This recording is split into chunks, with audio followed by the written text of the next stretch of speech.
নমস্কার বন্ধুরা, চুমকি রান্নাঘরে সকলকে স্বাগত। সকলকে জানাই হ্যাপি হোলি। আজকে তোমাদের সঙ্গে শেয়ার করব হোলি স্পেশাল ভাঙের শরবত বা সিদ্ধির ঠান্ডাই। তাহলে চলো এবার রেসিপিটা চটপট দেখে নাও।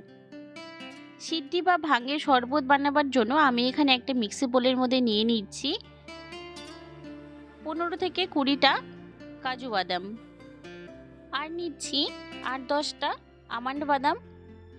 এবার নিয়ে নিচ্ছি 15 থেকে 20টা কিশমিশ, 4 মগজ নিয়ে নিচ্ছি 2 চা চামচ পরিমাণ, 2 চা চামচ পরিমাণ নিয়ে নিলাম পোস্ত, আর নিয়ে নিচ্ছি 1 চা চামচের একটু বেশি মৌরি। এবার উষ্ণ গরম জল দিয়ে এটাকে ভিজিয়ে রেখে দিব 1 থেকে 1.5 ঘন্টা।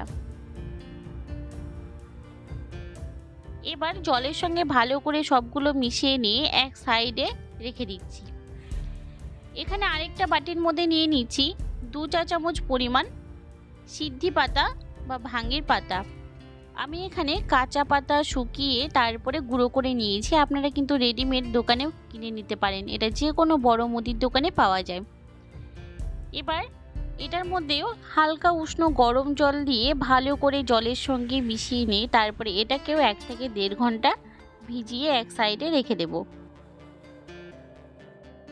এবার 1 ঘন্টা পর একটা মিক্সি জারের মধ্যে ভিজিয়ে রাখা ড্রাই ফ্রুটস বা মিশ্রণটি নিয়ে নিলাম, আর নিয়ে নিলাম ভিজিয়ে রাখা সিদ্ধি পাতা।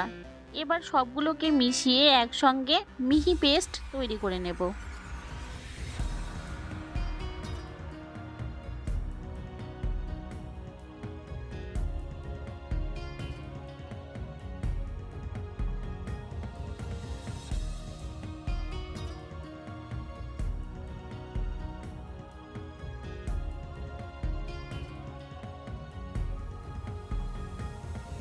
সবগুলোকে পেস্ট করে নেওয়া হয়ে গেছে। এবার একটা বড় মিক্সি বোলের মধ্যে নিয়ে নিলাম একটা বড় দেখে ছাঁকনি, তার উপরে পেস্ট করে নেওয়া মিশ্রণটি এইভাবে সম্পূর্ণটা ঢেলে দেব। সম্পূর্ণ মিশ্রণটা আমি এর মধ্যে ঢেলে নিয়েছি। এবার মিক্সি জারটাকে ধুয়ে একটুখানি জল আমি এর মধ্যে দিয়ে দিলাম। এবার একটা হাতার সাহায্যে এইভাবে নাড়াচাড়া করে করে আমি সম্পূর্ণ মিশ্রণটা থেকে যে ঘন গ্রেভিটা আছে সেটাকে বের করে নেব। আর এইভাবে যদি ছেঁকে নেওয়া যায় তাহলে যদি এর মধ্যে কোনো রকম বড় দানা থেকে থাকে সেটা কিন্তু এই ছাঁকনির মধ্যে থেকে যাবে। সম্পূর্ণ মিশ্রণটা আমার ছেঁকে নেওয়া হয়ে গেছে। দেখুন এই যে বড় দানাটা আছে এটাকে আবার আমি মিক্সি জারে দিয়ে ভালো করে পেস্ট করে নেব। এটাকে আমি আবারও পেস্ট করে নিয়ে ছেঁকে নিয়েছি। এবার দেখুন মিশ্রণটি কতটা ঘন হয়েছে। এবার এর মধ্যে আমি দিয়ে দিচ্ছি আগে থেকে জাল করে নিয়ে ঠান্ডা করে রাখা লিকুইড দুধ। আমি এখানে কাউ মিল্ক ব্যবহার করেছি, আপনারা যে কোনো প্যাকেটের দুধও ব্যবহার করতে পারেন। আমি এখানে 1/2 লিটার দুধ ব্যবহার করেছি, আপনারা কম বেশি করে ব্যবহার করতে পারেন। এবার এর মধ্যে দিয়ে দিচ্ছি 1 চামচ পরিমাণ গোলাপ জল, দিয়ে দিচ্ছি 1/2 চা চামচেরও একটু কম ছোট এলাচের গুঁড়ো। এটা একটু সাদা মনে হচ্ছে কারণ আমি এলাচগুলোকে একটু চিনি দিয়ে গুঁড়ো করে নিয়েছি। আর চিনি দিয়ে যদি শিলনোড়ায় একটুখানি বেটে নেওয়া হয় তাহলে কিন্তু খুব সুন্দর মিহি গুঁড়ো হয়ে যায়। আর দিয়ে দিচ্ছি 3 টেবিল চামচ পরিমাণ কনডেন্স মিল্ক। এটা সম্পূর্ণ অপশনাল, তবে এটা দিলে কিন্তু এটার টেস্টটা আরও বেড়ে যায়। এবার ভালো করে সবগুলোকে একসঙ্গে মিশিয়ে নিয়ে 30 থেকে 40 মিনিটের মতো নর্মাল ফ্রিজে আমি এটাকে রেখে ঠান্ডা করে নেব।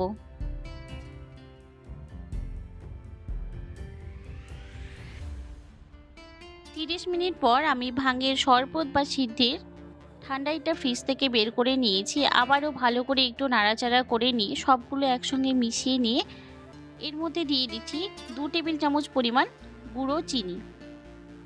আমার মিষ্টিটা একটুখানি কম লাগছে বলেই আমি এখানে 2 টেবিল চামচ পরিমাণ চিনির গুঁড়ো ব্যবহার করেছি। এটা সম্পূর্ণ অপশনাল, আপনারা আপনাদের স্বাদ অনুযায়ী মিষ্টিটা ব্যবহার করবেন।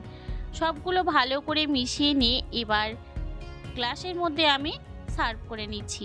রেডি হয়ে গেল আমাদের ভাঙের শরবত বা ভাঙের ঠান্ডাই। তো বন্ধুরা, আমার এই রেসিপিটি তোমাদের কেমন লেগেছে? যদি ভালো লাগে অবশ্যই লাইক শেয়ার কমেন্ট করবেন, আর আমার চ্যানেলে নতুন বন্ধু হয়ে থাকলে চ্যানেলটি সাবস্ক্রাইব করে নেওয়ার জন্য অনুরোধ রইল। পাশে থাকা বেল আইকনটি অবশ্যই অন করে দেবেন, আমি চ্যানেলে যখনই নতুন কোনো ভিডিও দেব সবার আগে আপনাদের কাছে পৌঁছে যাবে। আজ এই পর্যন্তই, ফিরে আসবো নতুন কোনো রেসিপি নিয়ে। ততক্ষণ ভালো থাকবেন, সুস্থ থাকবেন। ভিডিওটি দেখার জন্য সকলকে ধন্যবাদ।